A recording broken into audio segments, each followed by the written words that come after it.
Estamos de volta com o programa Poder. Vamos conversar agora com o especialista em marketing, Bruno Oliveira. Bruno, seja bem-vindo pela primeira vez ao nosso programa O Poder. Satisfação estar aqui, Batalha. Muito obrigado pelo convite.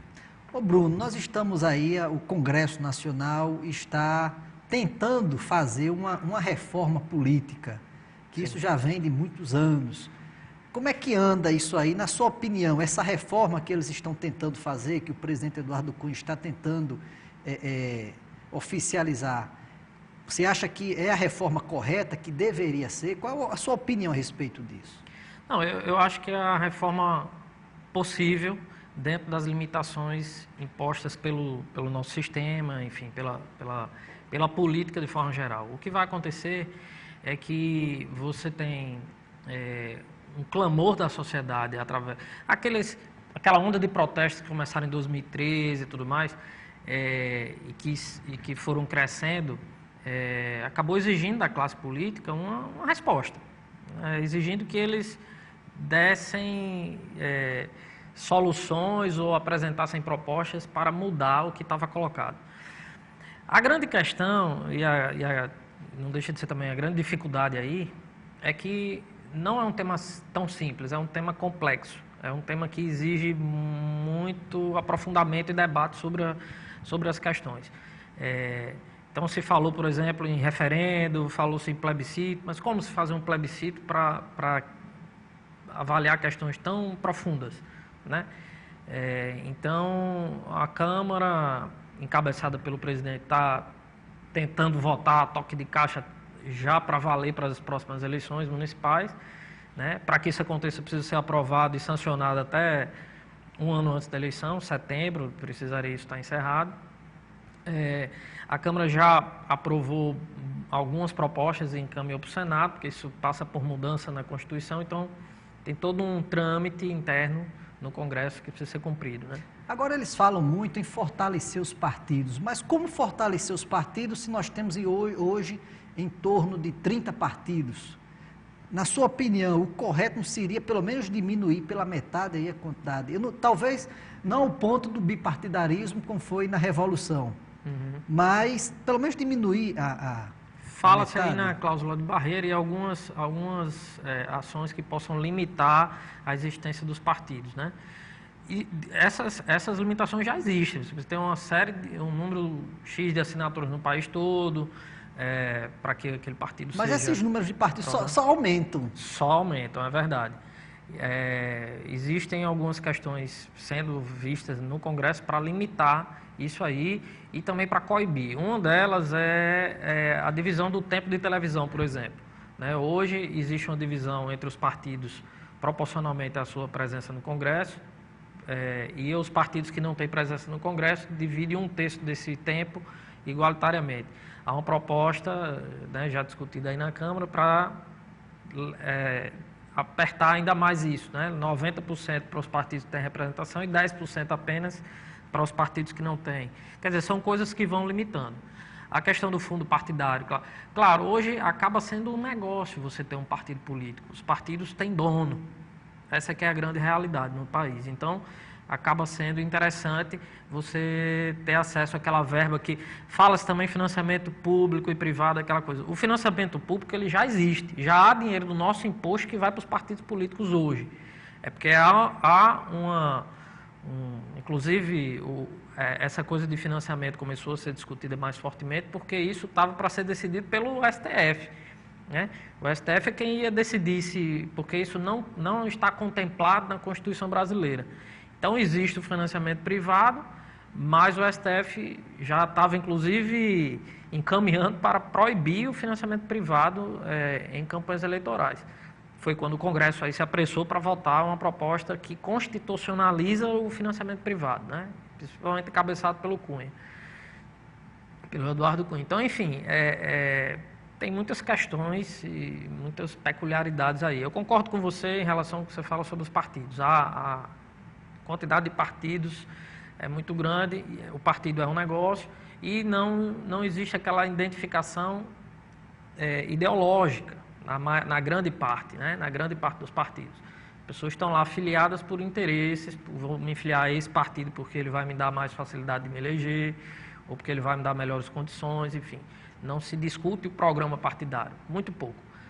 Aliás, isso deveria começar a ser discutido nas escolas, né? Essa coisa de reforma política, a ideia não vai mudar, a reforma vai mudar? Vai. No dia em que a sociedade começar a ficar mais atenta ao que acontece, né? Precisa ser discutido. Corrupção, ética, tudo precisa ser discutido de cedo. Ô Bruno, falando em corrupção, como é que você está vendo aí essa onda do impeachment da presidente Dilma? Dizem que por muito menos o presidente Collor foi afastado. E como é que você está analisando, na sua ótica que trabalha com marketing, que trabalha com movimentos sociais, como é que você vê isso aí? Você acha que existe possibilidade da presidenta ser afastada do cargo? Eu acho que não, eu acho que já existiu uma coisa maior, a coisa já está se adequando mais, ela agora deu uma resposta, inclusive reunindo os governadores, já numa tentativa de abrir mais o diálogo, enfim. De fato, a presidente, ela peca em alguns aspectos, principalmente nessa relação com o Congresso, um pouco de fechamento na relação política. Isso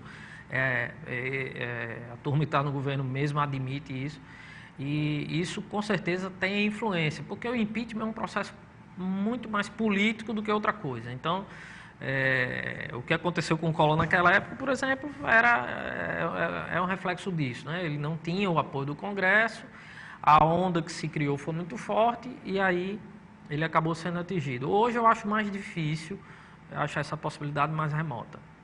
Márcio, desculpe, Bruno, vamos falar um pouco sobre eleições municipais. Como é que você está vendo aí o desenhar da campanha municipal do próximo ano aqui em Natal? Onde nós temos o prefeito, Carlos Eduardo, provavelmente candidato à reeleição, temos o candidato Mineiro, que é um candidato natural do PT, muito embora o PT hoje está desgastado, não sei como é que vai acontecer isso, e uma futura candidatura da vice-prefeita Vilma, que também já sinalizou que pode sair candidata a prefeito. Como é que você vê aí o desenrolar desse quadro? Eu acho que a coisa ainda está muito embolada, realmente, né? E este cenário da coisa embolada favorece um pouco ao prefeito. De fato, nós saímos de uma gestão com muita dificuldade, que foi a gestão de Micarla, o prefeito voltou, mas se a gente analisar aquela eleição, mais ou menos nessa época, não se via adversário para o prefeito e o prefeito, na verdade, na eleição dele teve disputa, inclusive ocorrendo em segundo turno. Não dá para, em política, você não pode generalizar, nem pode achar que a coisa vai continuar assim e assim será. Hoje, de fato, o prefeito leva uma grande vantagem, tem uma gestão que é bem aprovada pela população e desponta como o principal candidato. O deputado Mineiro, lançado, alguns já dizem que precocemente pelo governador na festa da sua vitória, né, pelo governador Robson, está aí também colocado, naturalmente também vai sofrer os desgastes que o PT atravessa no país todo. Com certeza isso também vai ter influência aqui, dificultando um pouco as coisas, mas é difícil generalizar, Batalha. Essa situação hoje, o que a gente pode ver analisando com as informações que a gente tem hoje é que realmente o prefeito Carlos Eduardo leva vantagem. Mas se isso vai chegar lá no ano que vem nessa situação, não se sabe. Você acha que um nome novo, uma pessoa nova, poderia fazer diferença aí, já que a população tende a querer mudança, a votar em renovação? Eu acho que sempre há essa possibilidade, né, de um novo nome surgir, trazendo consigo novas esperanças para as pessoas e tudo mais. Mas há também, junto com isso, um descrédito tão grande, as pessoas estão tão cansadas e desgastadas com a política partidária, enfim, que eu acho isso pouco provável, né? Veja o exemplo do que ocorreu na eleição de governo. Nós tínhamos 2 candidatos mais fortes, mas o professor Robério, por exemplo, teve uma votação significativa, o que acabou, inclusive, contribuindo com a existência do segundo turno.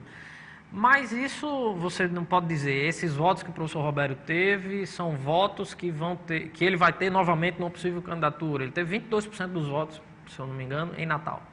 Será que ele, sendo candidato a prefeito, ele vai ter esses mesmos 22%? Provavelmente não.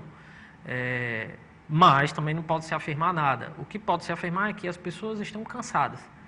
Então, acaba que vota, às vezes, muitas vezes já ocorreu aqui fenômenos como Miguel Mossoró, como em outras situações de nomes que surgiram e as pessoas acabaram voltando para meio que uma válvula de escape. Né? O que o candidato precisa fazer para, na próxima eleição, ter essa simpatia do povo e fazer com que a pessoa tenha a motivação de votar deste candidato?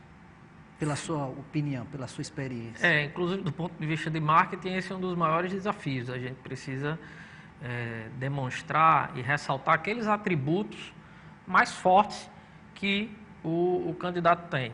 Se fala, existe até inclusive alguns mitos, só se ganha eleição se tiver muito dinheiro, só se ganha eleição se for muito popular, só se ganha eleição... Não, essas afirmações todas elas podem ser verdadeiras ou não, dependendo da situação. Cada caso é um caso.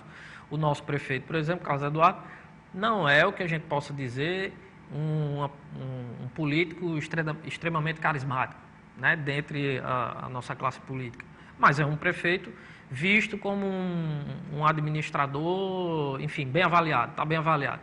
Isso tem influência na hora do eleitor decidir o seu voto, né? Isso acontece, então assim, não se pode afirmar, por exemplo, que o PT está desgastado, significa que o mineiro não vai ter a mesma votação, ou vai ou não vai, não dá. A análise ela é muito pontual, cada eleição é uma realidade, então o eleitor ele é obrigado a votar, ele vai chegar nos últimos dias, a eleição geralmente começa fria, há inclusive uma proposta na reforma política de diminuir o tempo de campanhas, o que vai contribuir para diminuir um pouco o debate também, mas o eleitor ele vai ter que decidir por alguém.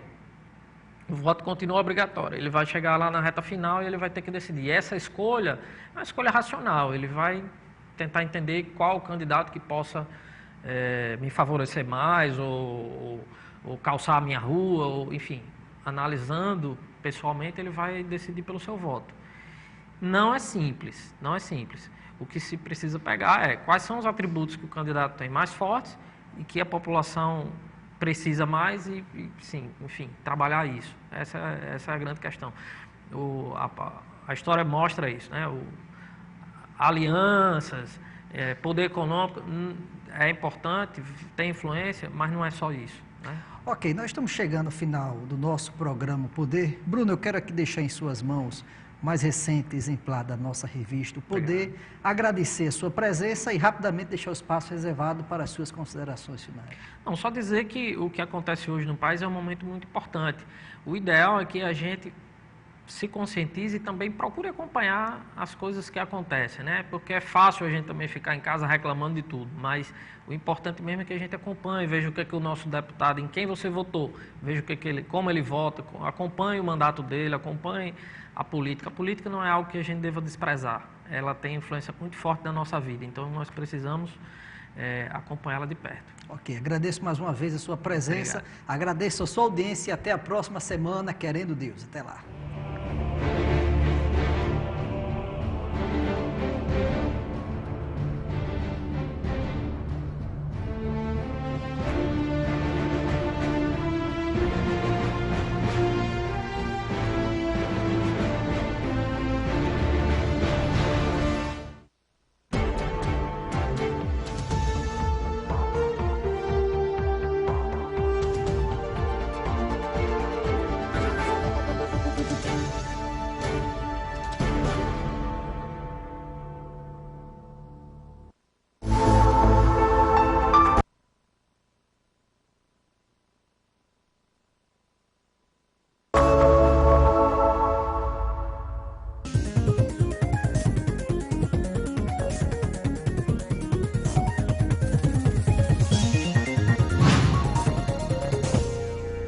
O melhor preço veio até o bairro